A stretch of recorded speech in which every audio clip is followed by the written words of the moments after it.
Good evening, I'm Amna Nawaz. And I'm Jeff Bennett. On the NewsHour tonight, a federal prosecutor agrees to drop charges against New York City's mayor, complying with the Justice Department order that sparked mass resignations and accusations of a quid pro quo. Then, if you're running in fear of your own voters, there is nothing America can do for you. Vice President J.D. Vance lectures European allies on democracy at a summit largely meant to focus on the security of Ukraine. And David Brooks and Jonathan Capehart give their takes on the week's headlines, from Elon Musk's expanding influence to the White House targeting the Associated Press.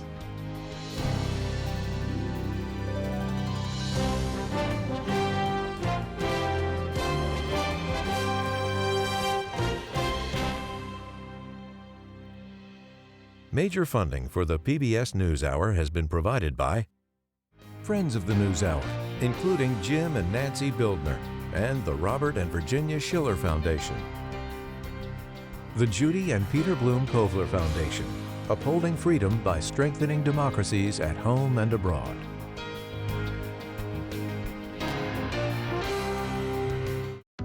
Cunard is a proud supporter of public television. On a voyage with Cunard, the world awaits. A world of flavor, diverse destinations, and immersive experiences. A world of leisure and British style. All with Cunard's White Star service.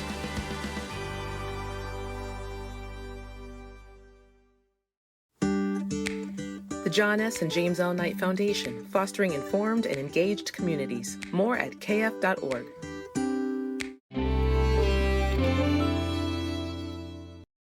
And with the ongoing support of these individuals and institutions.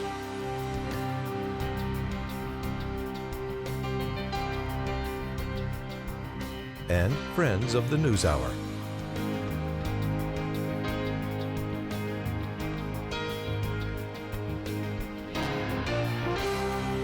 This program was made possible by the Corporation for Public Broadcasting and by contributions to your PBS station from viewers like you. Thank you.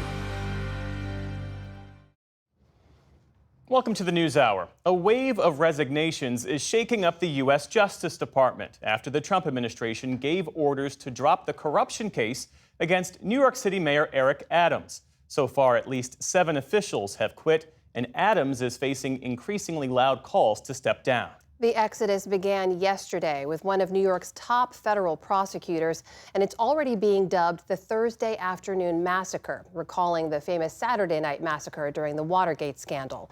William Brangham begins our coverage.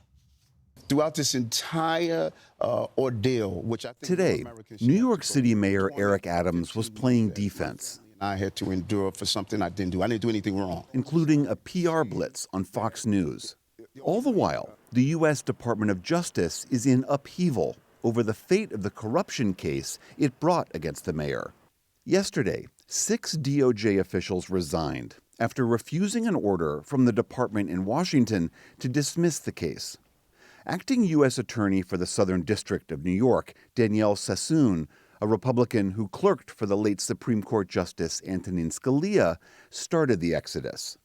Writing to Trump's new Attorney General, Pam Bondi, Sassoon accused Mayor Adams and officials in the DOJ of what amounted to a quid pro quo, that Adams would aid Trump's immigration enforcement if the DOJ dropped his case. Sassoon excoriated that alleged offer, writing, quote, "It is a breathtaking and dangerous precedent to reward Adams' opportunistic and shifting commitments on immigration and other policy matters with dismissal of a criminal indictment." Yesterday, Mayor Adams met with Trump's border czar, Tom Homan, and sat beside him on Fox News this morning as he denied Sassoon's claims. That's quid pro quo. That's a crime. It took her 3 weeks to report in front of her a criminal action. Come on, this is silly. But then Homan implied that if Adams didn't help with immigration, he'll be in his office, up his butt, saying, "Where the hell is the agreement we came to?" Acting U.S. Deputy Attorney General and former Trump lawyer Emil Bovee, who ordered the dismissal, rejected the assertion that there was any quid pro quo. In a response to Sassoon, he wrote that she, quote, lost sight of her oath and should not, quote, interpret the Constitution in a manner inconsistent with the policies of a democratically elected president. Adams had pleaded not guilty last year to federal charges of accepting bribes and illegal campaign contributions from Turkish nationals. Now, a flurry of Democrats are calling on Adams to step down and calling on New York Governor, Democrat Kathy Hochul, to remove him from office, which she'd have the authority to do. For DOJ officials, the so-called Thursday afternoon massacre continued today. Hagen Scotton, the line prosecutor who handled the Adams case, quit with a defiant message to Bovee, refusing his motion to dismiss the case. Scotton wrote, "I expect you will eventually find someone who is enough of a fool or enough of a coward to file your motion, but it was never going to be me." Reportedly, Bovee was able to find a DOJ lawyer willing to sign the motion this afternoon. For the PBS NewsHour, I'm William Brangham. Joining me now to discuss the upheaval within the Department of Justice is Jessica Roth, former federal prosecutor for the Southern District of New York and a professor at the Cardozo School of Law. Jessica, welcome back to the NewsHour. Let's just pick up where William left off there. It looks like the Department of Justice has found someone who is willing to move forward with dismissing the charges against Mayor Adams. So what happens now? Is a judge required to accept that dismissal? No, the judge is not required to accept the dismissal, certainly not right away. The governing rule of criminal procedure requires leave of court to dismiss an indictment on a prosecutor's motion. And so that suggests that the court is not meant to be a rubber stamp here. But there's very limited authority and precedent for a court actually denying leave to dismiss. The court has the authority to hold a hearing to inquire into the reasons for the dismissal and to make sure they're not improper and that they're in the public interest. And I expect, especially given the record set forth in Danielle Sassoon's letter, that the court would have such a searching hearing here. But if the court were to find that the reasons were improper, it's really not clear what would happen then, because if the court were to deny leave, but the DOJ still doesn't want to move forward with the prosecution, who would prosecute the case? It's not clear that the court has authority to appoint a special prosecutor or somebody else to carry out this prosecution that DOJ is saying it does not want to carry forward. Let me ask you about another part of that letter Danielle Sassoon sent to the Attorney General Pam Bondi, in which she's saying Mayor Adams' lawyers are essentially asking the DOJ for what amounted to a quid pro quo, arguing his case should be dropped so he can carry out President Trump's immigration agenda. Is that what it looked like to you here, a quid pro quo? I mean, where is the legal bar or burden of proof there? Well, at a minimum, it looked like an extraordinary abuse of prosecutorial power. Whether it was exactly a quid pro quo or not, what's very clear in the initial memo from Mr. Bovee directing the dismissal is that the reason for the dismissal had nothing to do with the merits of the case and was instead intended to leave Mayor Adams unfettered to pursue the president's immigration agenda.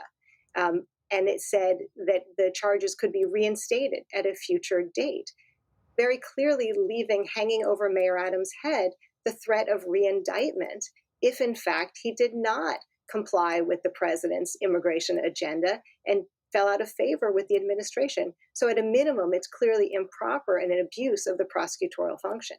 And Jessica, for context here, we should point out we spoke to you just 3 days ago when it first came up that federal prosecutors may move to drop this case. And since then, we saw this wave of resignations, these refusals to dismiss the case. I just want to get your reaction to how quickly things escalated here. Have you ever seen anything like that in the Department of Justice?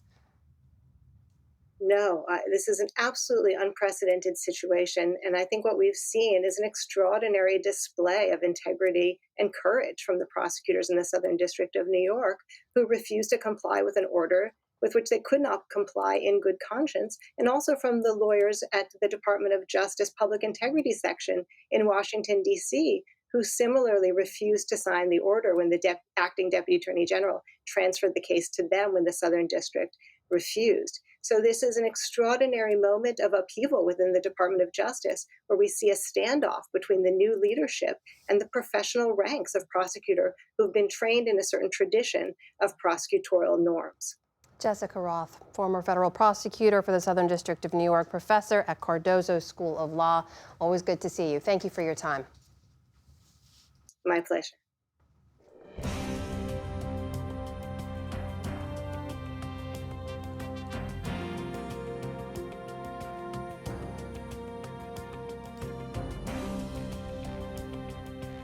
Courtrooms across the country are hearing challenges to President Trump and Elon Musk's efforts to shrink the federal government. White House correspondent Laura Barron-Lopez is here with the latest as the administration defends itself in 5 separate cases. So, Laura, bring us up to speed. How did the courts rule in some of these hearings today? There were nonstop court actions today, Jeff.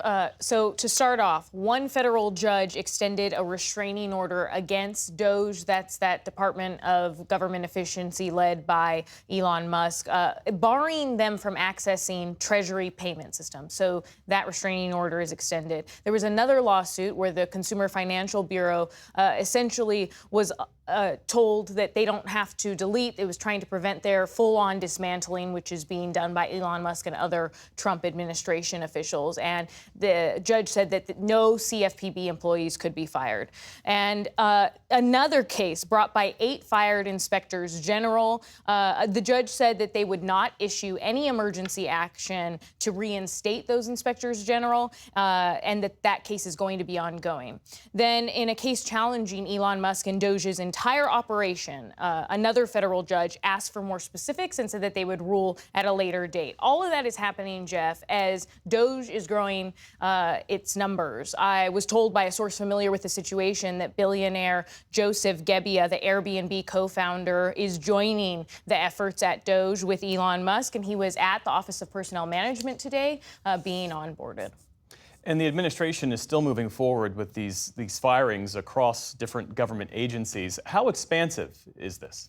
They're incredibly expansive. Last night into today, we saw an increase in the number of firings that are coming and targeting primarily probationary employees, people working in government for less than 1 to 2 years.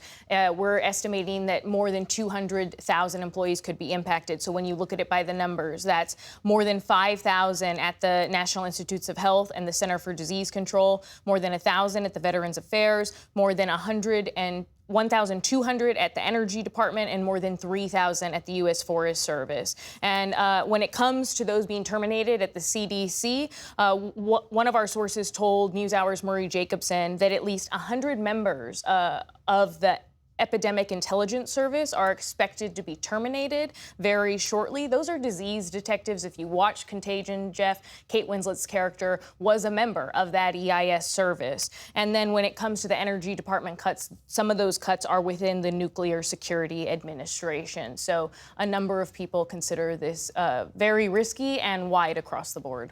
Laura Barron-Lopez, thanks so much for that update. Thank you.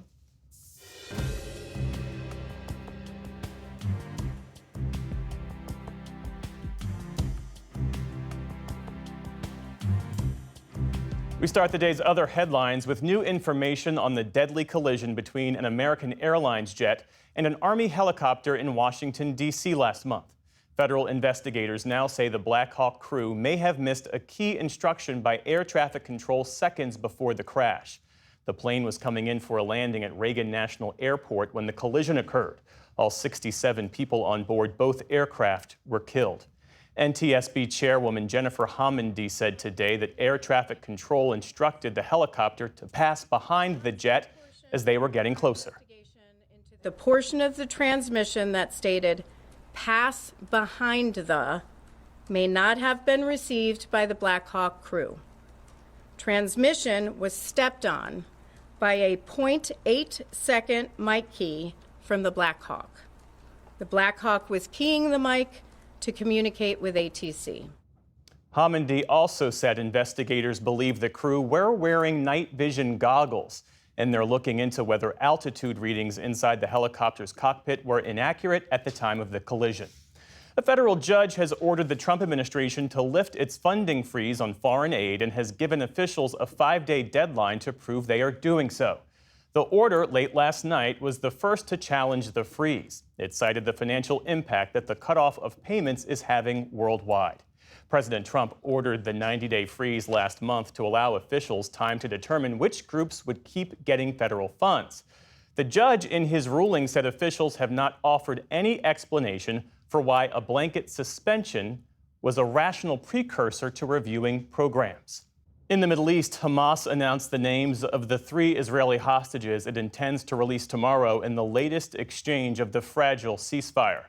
They are Israeli-American Sagi Dekelchen, Israeli-Argentinian Yahir Horn, and Israeli-Russian Alexander Sasha Trufanov. They're expected to be exchanged for hundreds of Palestinian prisoners. Hamas threatened earlier this week to delay the hostage release, saying that Israel had violated some of the terms of the ceasefire. But the group later agreed to move forward as planned. California's strongest storm system this season dropped up to 6 inches of rain and sent flash floods and mud down the burned hillsides of Los Angeles. Get out! Cascades of muddy water rushed across roads, leaving behind debris and sludge. The floods even swept an LA Fire Department vehicle into the ocean. One person was in the car who escaped with only minor injuries. Further north, the same system caused whiteout conditions in Oregon. At least 10 people there were injured in a 100-car pileup. And forecasters say another polar vortex will send temperatures plummeting across huge parts of the nation next week. In Missouri, an 86-year-old white man pleaded guilty today in the non-fatal shooting of a young black man who had rung his doorbell by mistake. Andrew Lester had been due to stand trial next week on charges of first-degree assault and armed criminal action. Instead, he pleaded guilty to second-degree assault and faces up to 7 years in prison.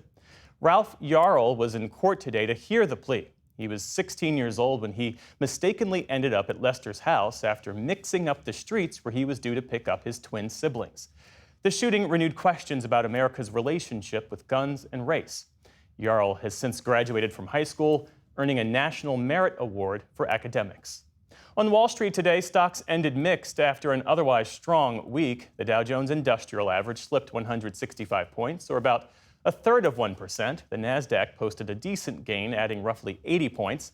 The S&P 500 ended virtually flat. And it was a day of brotherly love on this Valentine's Day for the Super Bowl champion Philadelphia Eagles. Tens of thousands of fans lined the streets to cheer on their beloved birds as they paraded across downtown, hoisting the Vince Lombardi Trophy. Say it with me! E-A-G-L-E-S, Eagles!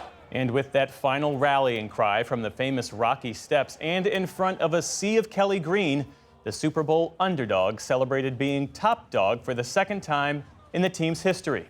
They beat the Kansas City Chiefs this past Sunday, 40-22. Still to come on the NewsHour, the EU's foreign policy chief on the future of Ukraine amid shifting U.S. support. Constitutional scholar Ilya Shapiro considers President Trump's expanded view of executive authority. And Jane Austen fans around the world honor the British novelist's legacy 250 years after her birth. This is the PBS NewsHour from the David M. Rubenstein Studio at WETA in Washington, and in the West from the Walter Cronkite School of Journalism at Arizona State University. Today in Munich, Vice President J.D. Vance met with Ukrainian President Volodymyr Zelensky and with German political leaders, including the head of the far-right AfD party. That latter meeting came after Vance spoke at the Munich Security Conference. It's usually focused on Western adversaries. Vance instead critiqued America's European allies. Nick Schifrin is in Munich again for us tonight. In front of a mostly European audience anxious for reassurance, today Vice President Vance delivered a scolding. What I worry about is the threat from within, the retreat of Europe from some of its most fundamental values. World leaders were hoping for clarity on the administration's plans for Ukraine. Instead, Vance expressed implicit support for right-wing parties, including Germany's AfD, whose leader he met this afternoon and who's been endorsed by Elon Musk. If American democracy can survive 10 years of Greta Thunberg scolding, you guys can survive a few months of Elon Musk. what no democracy, American, German, or European, will survive is telling millions of voters that their thoughts and concerns, their aspirations, their pleas for relief are invalid or unworthy of even being considered. Vance portrayed Europe as silencing critical and conservative voices, including by recently throwing out Romanian elections over Russian misinformation. If you're running in fear of your own voters, there is nothing America can do for you. But in a new Wall Street Journal interview, Vance embraced Europe's position on Ukraine, that the West could increase sanctions on Moscow and even deploy U.S. troops inside Ukraine to reach peace. Good afternoon, everybody. And hours later, Vance met with Ukraine's delegation in a meeting that a senior Ukrainian official described to PBS NewsHour as, quote, very good. We want to achieve a durable, lasting peace, not the kind of peace that's going to have Eastern Europe in conflict just a couple years down the road. European leaders tell PBS NewsHour they're confused by what they consider mixed U.S. messages on Ukraine, including those repeated today by Defense Secretary Pete Hegseth during a visit to Poland. The reality that returning to 2014 as borders as part of a negotiated settlement is unlikely. The reality of U.S. troops in Ukraine is unlikely. The reality of Ukraine membership in NATO as a part of a negotiated settlement, unlikely. German Defense Minister Boris Pistorius. I think this was careless, and I think it was a mistake. In my view, it would have been much better to talk about Ukraine's possible NATO membership and possible territorial changes at the negotiating table first, and then with Ukraine present, and not with them already having Putin's price hanging over them. And European leaders continue to doubt that peace with Putin is possible. President Putin says he's willing to meet, but on what terms? I had good conversation with the President Trump. We had some phone calls, and he had phone call with Putin, and he said to me, I think that that he wants to stop the war. I said to him that he is a liar.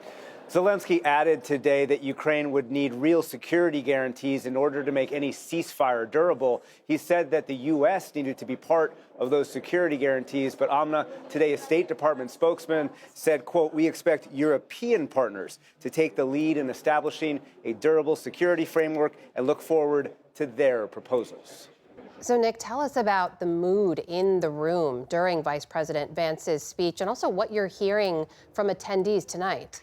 Well, President Trump this afternoon called Vance's speech, quote, brilliant, but the speech landed like a lead balloon in the room because, again, Europeans have been dealing with mixed messages on Ukraine all week from the Trump administration, and they're hoping that the Trump administration treats Ukraine as partners in trying to pursue peace rather than going above Europe and Ukraine's head and speaking directly to Moscow. That said, though, Amna, two senior European officials told me tonight that actually the speech was better than it could have been, that they preferred a scolding over a negative speech about Ukraine or even a speech in which the U.S. was announcing some kind of troop withdrawal from Europe. But it's not just Europeans who are worried about Ukraine's policy. Apparently, today, the Senate Armed Services Committee Chairman Roger Wicker, who's here today, called Hegseth's speech in Brussels a, quote, rookie mistake, the kind of thing Tucker Carlson could have written, and Carlson is a, quote, fool. That's what Wicker said. Ukraine's defenders continue to say Russia is not serious about peace, and they have a case in point today that a Russian drone hit a radiation shield that protects the Chernobyl nuclear power plant. Now, earlier today, I talked about all of this, Ukraine as well as Vance's speech, with Europe's top diplomat, Kaja Kallas. Kaja Kallas, thanks very much. Welcome back to the NewsHour. I appreciate it. Good to be here. Last week, European officials came to Washington and were reassured, I'm told, by senior Trump administration officials about Ukraine. Earlier this week, you and other senior European officials met with Vice President Vance in Paris, and I'm told were reassured about the administration's focus on Ukraine.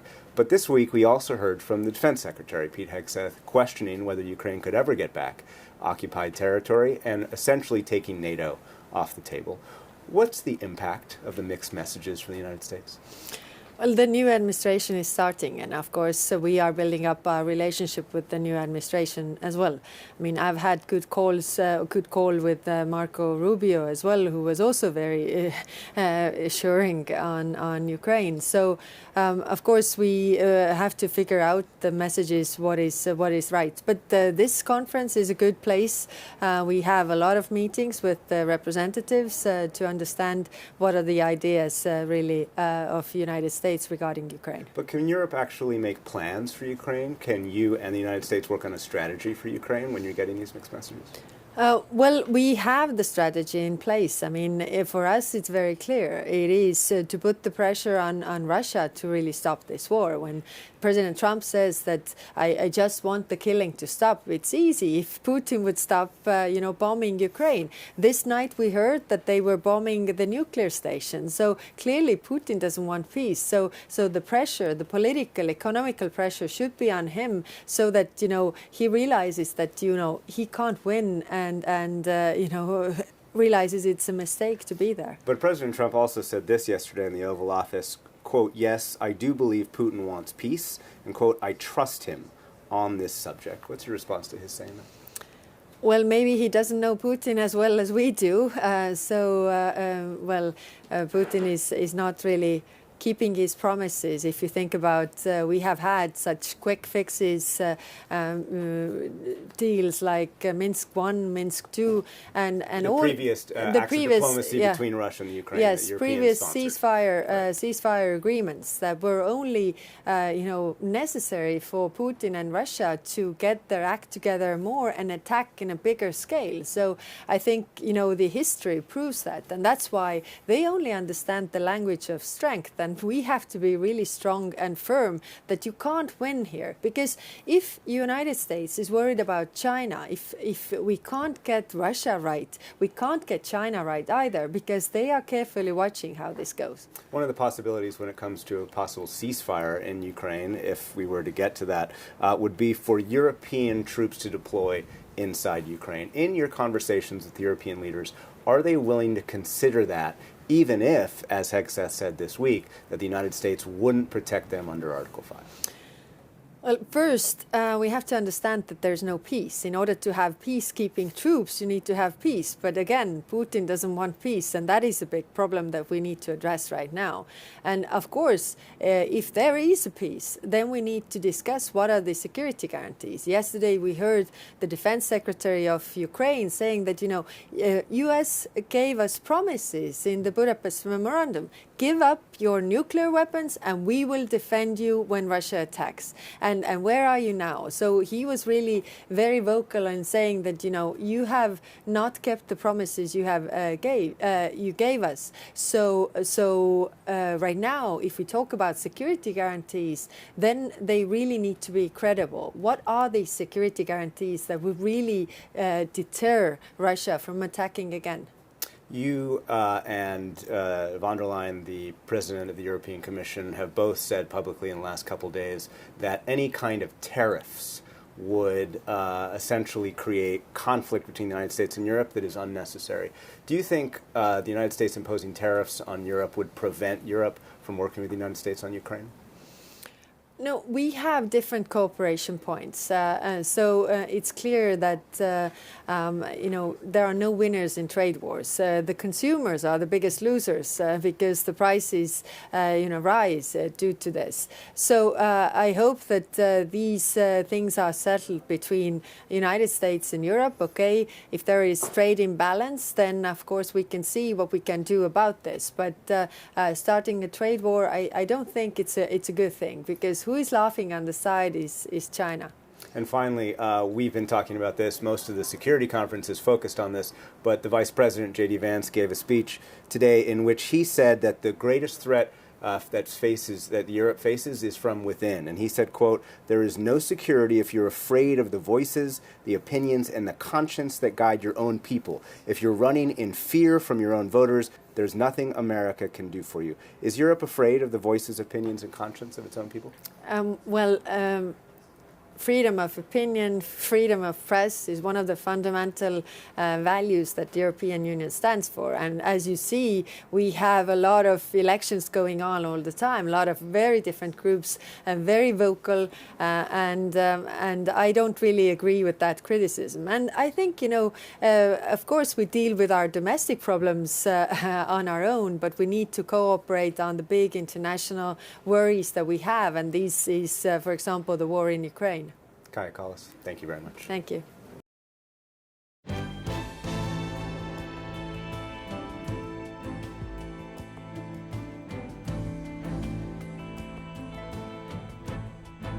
The first weeks of the Trump administration have brought dramatic changes to the shape, scope, and function of the federal government.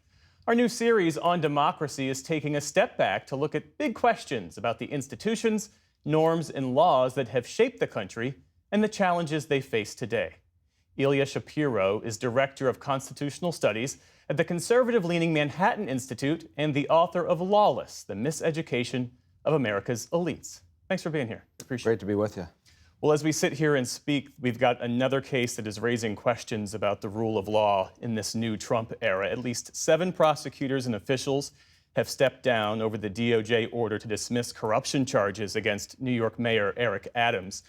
Danielle Sassoon, who was Manhattan's top federal prosecutor, she describes an explicit quid pro quo whereby the Trump DOJ would dismiss the criminal charges against Adams in exchange for his support for President Trump's agenda. What questions does all of this raise for you? Well, I think it's a disagreement of political judgment between different prosecutors. The U.S. attorney disagrees with what her superiors say. The principals are denying that there's a quid pro quo, so we don't quite have evidence of that. And Eric Adams, for the last year or so, has been moving in a direction to crack down on illegal immigration anyway. So I don't know whether he'd be behaving differently in the first place. But ultimately, this is a judgment call, and the U.S. attorneys, whether in the Southern District of New York, which sometimes thinks of itself as its own sovereign district, they sometimes call it, doesn't get to make that call at the end of the day. And if the superiors decide that the underlying evidence is flimsy or the prosecution itself was politically motivated and doesn't serve the purposes of justice, that's their call to make, and ultimately the voters will evaluate that. The deputy AG, in his letter explaining why the case against Adams should be dropped, he cited the need for Adams to help with Donald Trump's immigration policy. And then Adams and the immigration czar, Tom Homan, were on Fox News this morning, and Homan said, if he doesn't come through, I'll be in his office, up his butt, saying, where the hell is the agreement we came to? I mean, hardly anything about this is subtle. I mean, how is this not a breach of... I don't know if that agreement means the dropping of the prosecution. It might be an agreement of, here's how we can help New York, because clearly there's a crisis, a law and order crisis in New York, and Adams wants to prolong his political career in some way. The primaries coming up, what have you, and he wants to clean it up. And so there's some agreement. It may involve the quid pro quo that everyone's talking about, but it could just mean, here's what I will do, we'll open up Rikers, what have you, and we'll send you federal funds, or we'll send you more law enforcement, or I don't know what the agreement might be.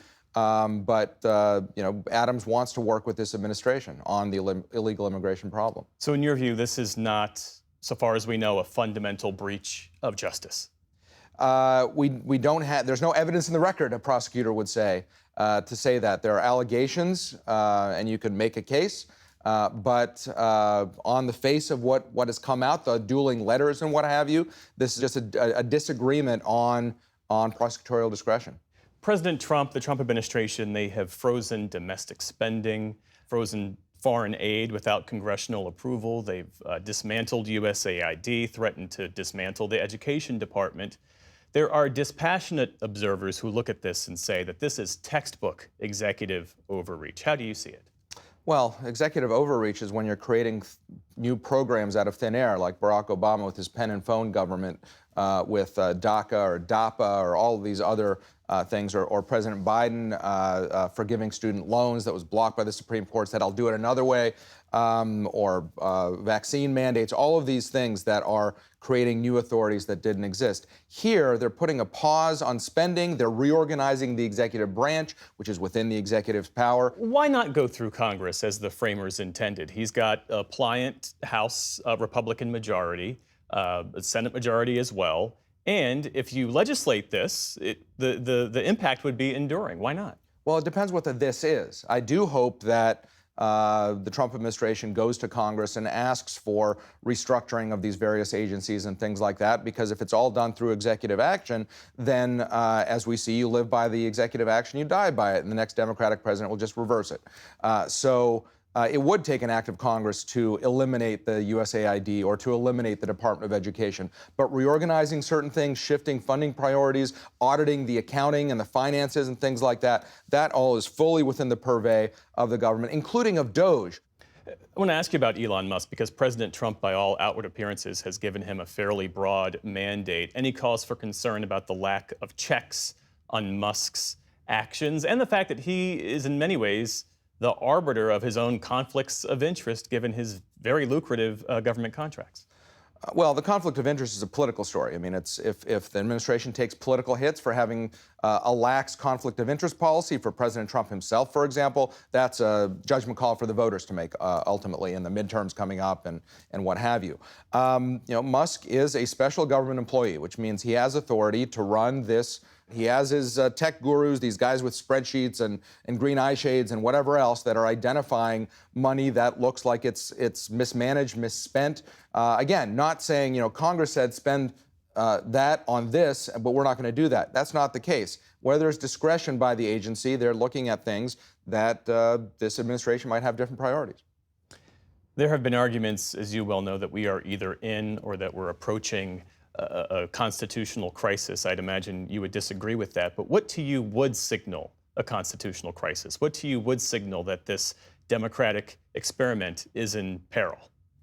Well, it's interesting that you say democratic experiment, because when the executive branch, when the bureaucracy does not implement the directives of the political leadership that's responsible to the voters, that's a problem. I mean, a constitutional crisis is something like one branch going and doing things that are not within its authority, that courts are telling it to stopping to do, ignoring court orders. Trump has said he's not going to ignore court orders. He's going to appeal them, and he's taking it to the Supreme Court. And almost certainly, most of these things won't get to the Supreme Court. Certain things he might win on, certain things he might lose on, but that's the process. The American people are not buying this language that is simply an indication from the left that they don't like this restructuring of government, the new priorities, all of these certain things. Fair enough. That's a political argument to be had.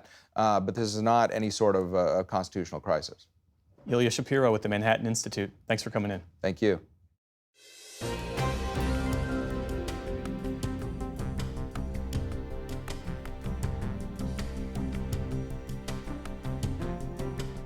For more on the ongoing challenge to constitutional guardrails and the United States' position on the global stage, we turn to the analysis of Brooks and Capehart. That is New York Times columnist David Brooks and Jonathan Capehart, associate editor for The Washington Post. Great to see you both.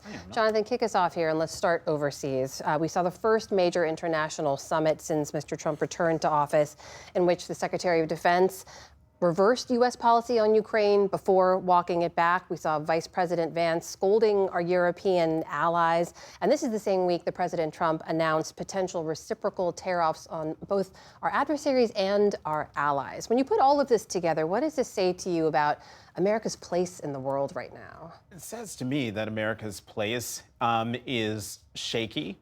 I think from the eyes of allies, America can no longer be depended on. That America, they saw what America was like under Trump the first term. Trump in the second term is Trump 1, but on steroids in the way he is operating around the world. And so I think for Europeans, especially at the Munich Security Conference, the global order that we have lived under for more than 70 years, the United States was an architect of it. And the United States has been a guarantor of it.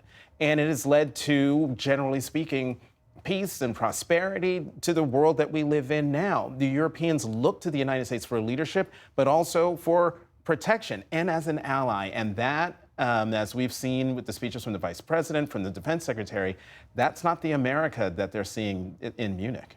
David, do you agree with that? If you're a NATO ally, do you still see the U.S. as a reliable partner right now? Pseudo-reliable. Well, when you have Pete Hegseth negotiating and giving away the American and Western position or the Ukrainian position before we even sit down with Vladimir Putin, that's not even ideology, that's just incompetence.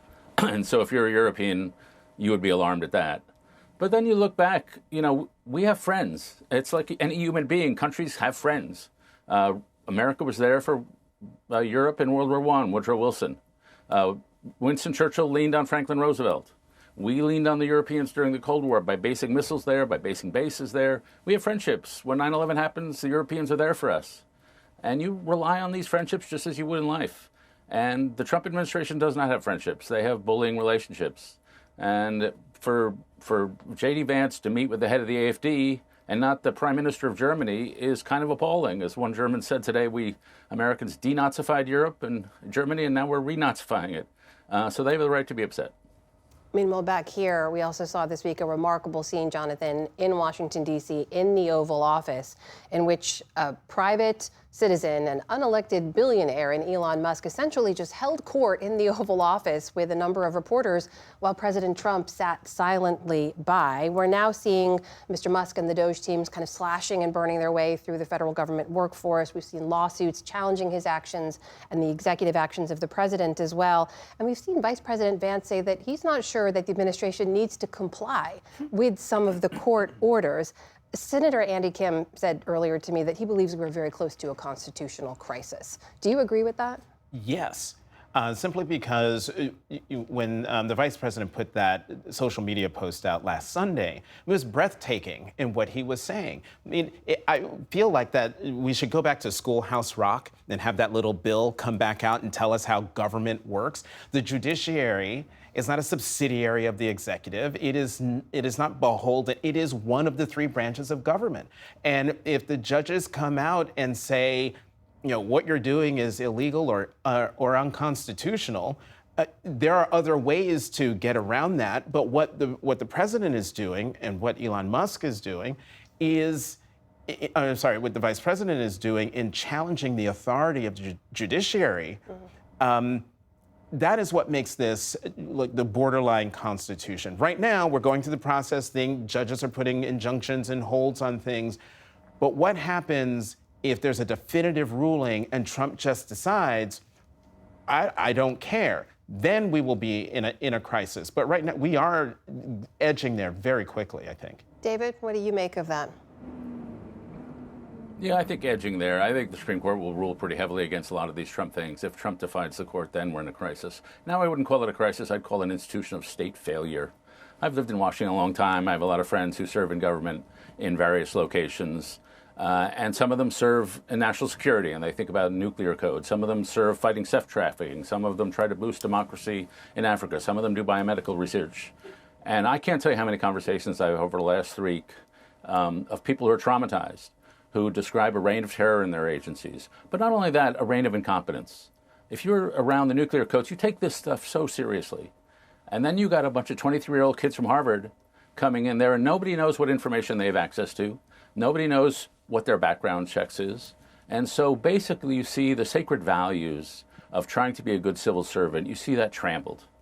And so to me, what's going on is not so much, it's an institutional failure. If you care about the future of government, you want a government that'll get you food stamps or renew your passport. But mostly it's a form of psychological intimidation that is sweeping through agency after agency and making a government that is, semi-functional.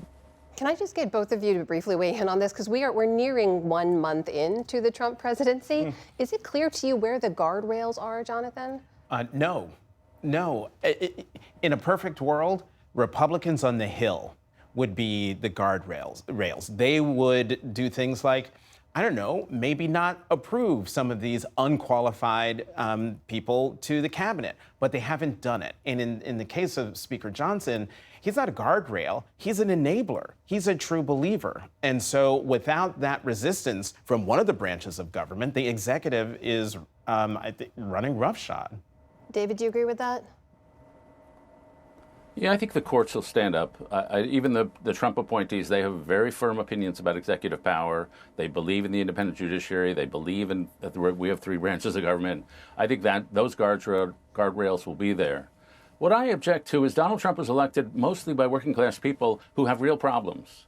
They have health disparities with the rest of us. They have educational disparities. They have workplace. They live in communities where the social capital is low. Donald Trump was elected by those people. You'd think he'd care enough about them to do something on behalf of the people who elected him. Instead, he's going after, USAID. He's going after any place he thinks there might be liberal people with college degrees. And so what we're seeing is not populism. What we're seeing is a sort of Ivy League right-wing nihilism.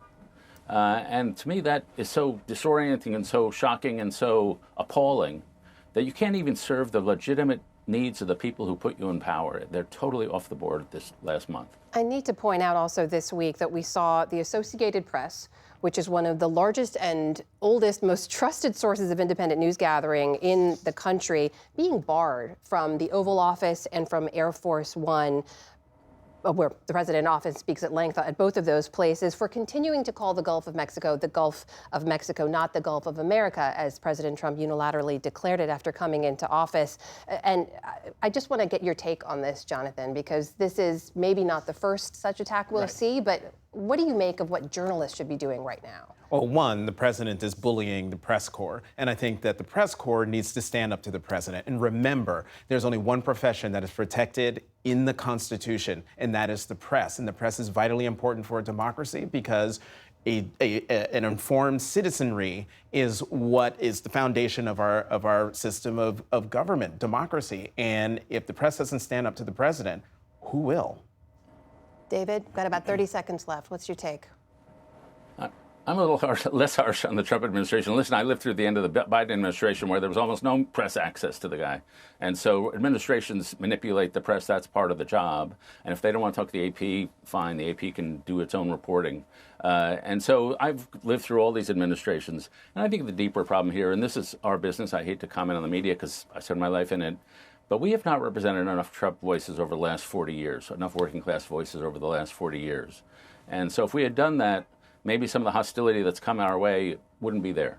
And so I'm appalled by what Trump is doing, but I understand sort of why he's doing it. Bigger conversation we'll have for another time, I'm sure. David Brooks, Jonathan Capehart, thank you to you both. Thanks, Amna.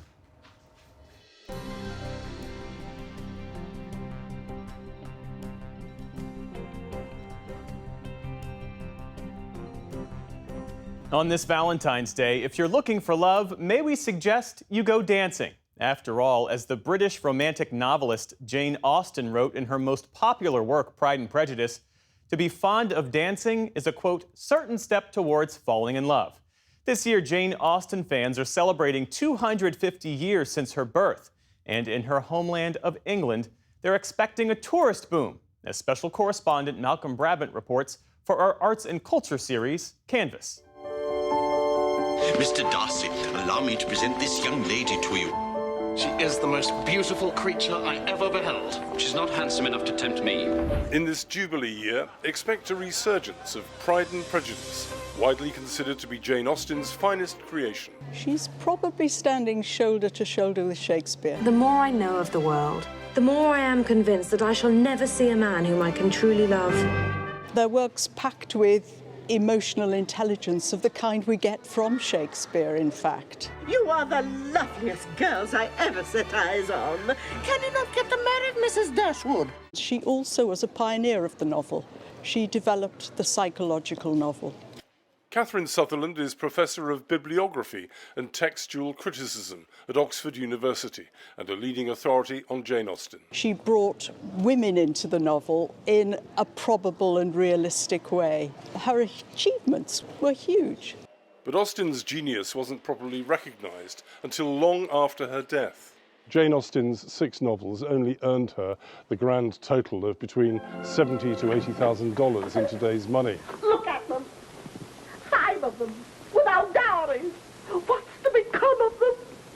Perhaps we should have drowned some of them at birth. Her characters were consumed with the need to achieve financial security, and yet Jane Austen herself died in relative poverty. How ironic that she spawned an industry worth hundreds of millions of dollars.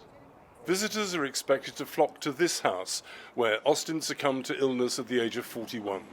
Richard Foster from Winchester College is preparing a commemorative exhibition. 3 days before her death, she dictated a poem to her sister Cassandra.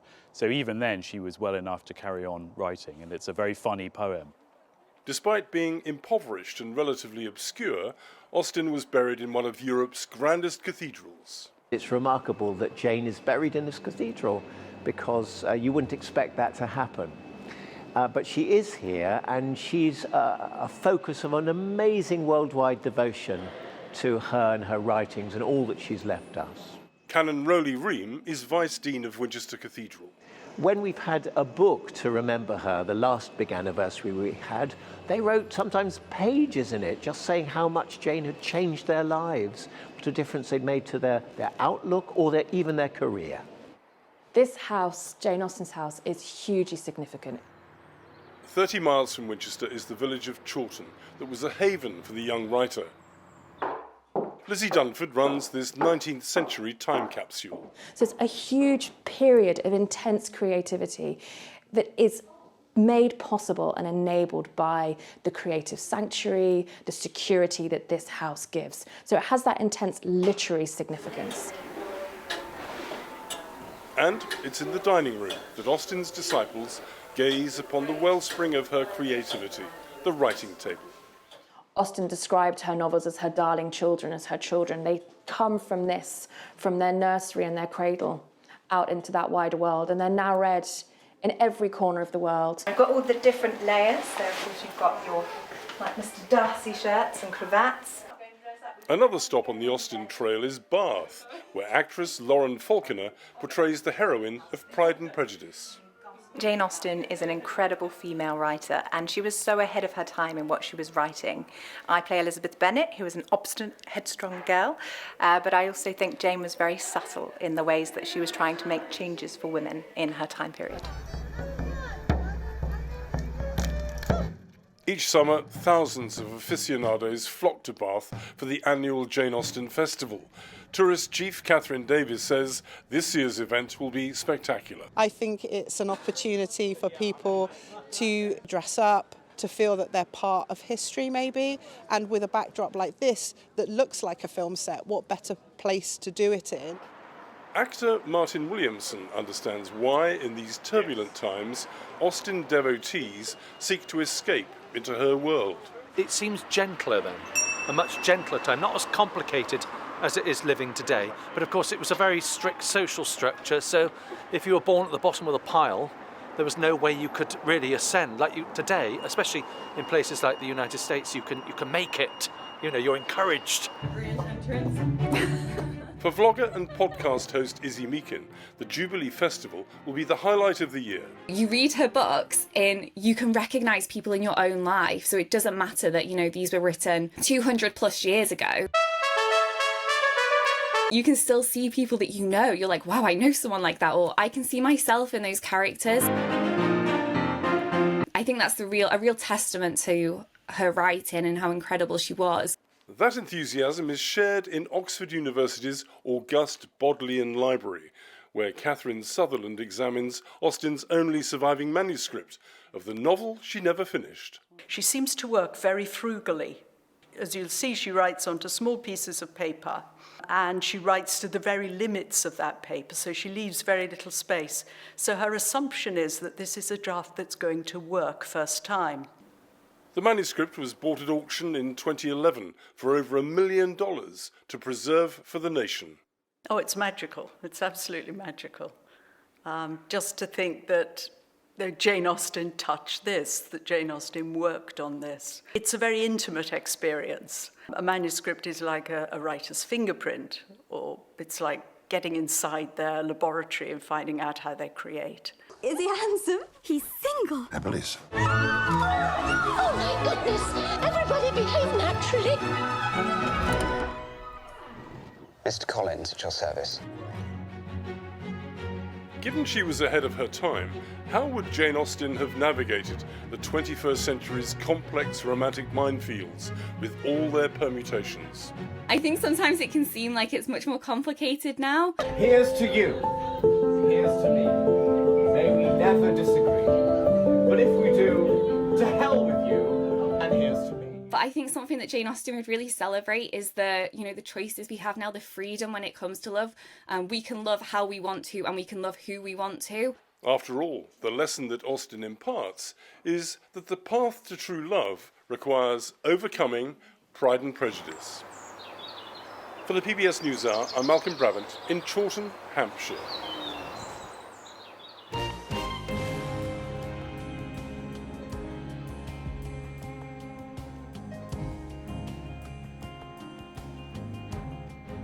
Be sure to watch Washington Week with The Atlantic tonight on PBS. Moderator Jeffrey Goldberg and his panel discuss President Trump's plans for ending the war in Ukraine and the new power he has given Elon Musk. And on PBS News Weekend, one woman's quest to explore the wrecks of slave ships lost centuries ago.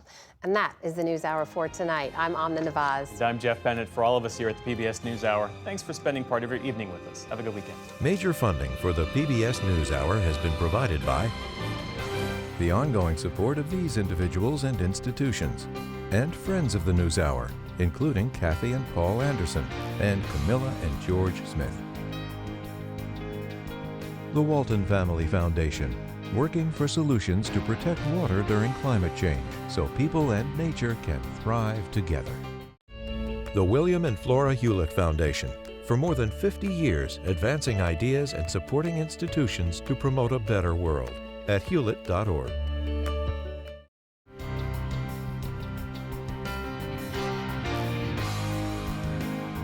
And with the ongoing support of these individuals and institutions.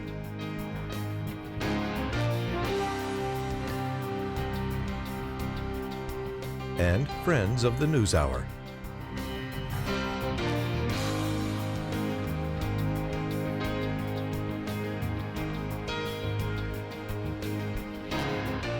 This program was made possible by the Corporation for Public Broadcasting and by contributions to your PBS station from viewers like you. Thank you.